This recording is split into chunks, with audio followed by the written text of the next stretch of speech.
Assalamualaikum warahmatullahi wabarakatuh. Nama saya Keisha Laudia Hidayat dengan nomor NPM 084. Di sini saya akan menjelaskan jenis-jenis fonem.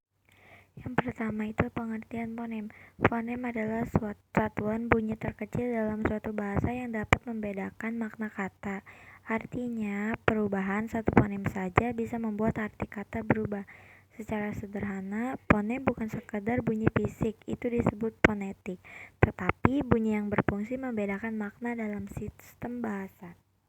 Jenis-jenis fonem yang pertama itu ada alofon. Alofon sendiri adalah variasi dari satu fonem yang cara pengucapannya berbeda, tetapi tidak mengubah makna kata. Dengan kata lain, alofon adalah bentuk pelafalan yang berbeda dari fonem yang sama, tergantung pada lingkungan atau posisi bunyi dalam kata, namun maknanya tetap sama.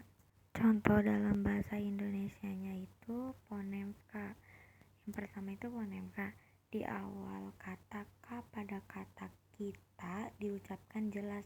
Di akhir kata K pada kata baik diucapkan lebih tertutup, sedangkan terdengar seperti hentakan singkat.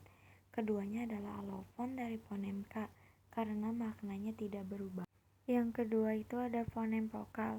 Fonem vokal adalah bunyi bahasa yang diucapkan tanpa hambatan suara di rongga mulut. Suara dihasilkan oleh getaran pita suara dengan posisi lidah dan bentuk mulut tertentu.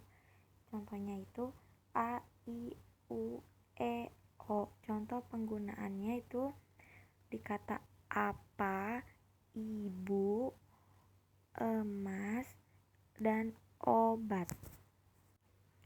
Yang ketiga itu ada fonem konsonan. Fonem konsonan adalah bunyi bahasa yang diucapkan dengan hambatan udara, baik sebagian maupun penuh. Hambatan ini terjadi karena pertemuan organ bicara seperti bibir, lidah, gigi, atau langit-langit.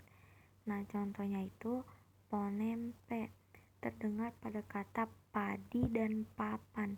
Bunyi ini dihasilkan dengan menutup kedua bibir lalu melepaskannya sehingga udara keluar tiba-tiba. Dan fonem B terdapat pada kata batu dan bambu.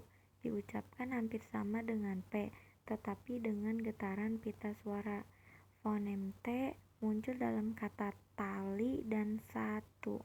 Bunyi ini dihasilkan dengan menempelkan ujung lidah ke ujung gigi. Fonem D terdapat pada kata dada dan adil. Cara pengucapannya mirip dengan T, namun disertai dengan getaran suara. Yang keempat ada fonem semivokal. Adalah bunyi yang terletak di antara vokal dan konsonan karena cara pengucapannya mirip vokal tetapi berfungsi seperti konsonan dalam kata. Dalam bahasa Indonesia terdapat dua fonem semivokal, yaitu W seperti pada kata warna atau lawan diucapkan dengan bentuk bibir agak bulat, dan Y seperti pada kata yakin atau payung diucapkan dengan lidah mendekati langit-langit tanpa menyentuhnya. Yang kelima ada fonem diftong, adalah gabungan dua vokal yang diucapkan dalam satu suku kata secara berurutan. Dalam bahasa Indonesia terdapat 3 diftong utama. AI itu seperti pandai, mulai perpaduan vokal A dan I. Yang kedua itu ada AU, itu seperti kata pulau, harimau, perpaduan vokal A dan U. Terus yang terakhir ada OI, dia ada di kata amboy dan boykot, perpaduan vokal O dan I. Nah, yang terakhir itu ada fonem suprasegmental.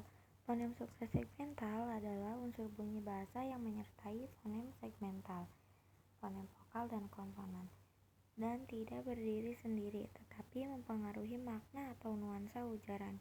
Fonem ini disebut suprasegmental karena berada di atas bunyi-bunyi dasar segmental. Jenis-jenis fonem suprasegmental yang pertama itu tekanan. Penekanan pada suku kata tertentu agar lebih menonjol. Contohnya bisa dengan tekanan di bi artinya mampu. Bisa dengan tekanan di sa artinya racun. Yang kedua itu ada nada.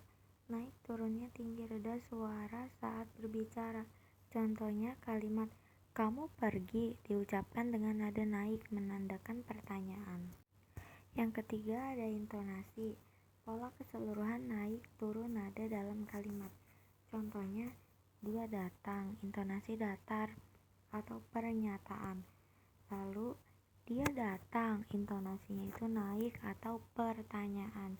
Yang keempat ada jeda. Itu hentian sejenak dalam ujaran bisa mempengaruhi makna. Contoh, mari makan ayah, memanggil ayah untuk makan.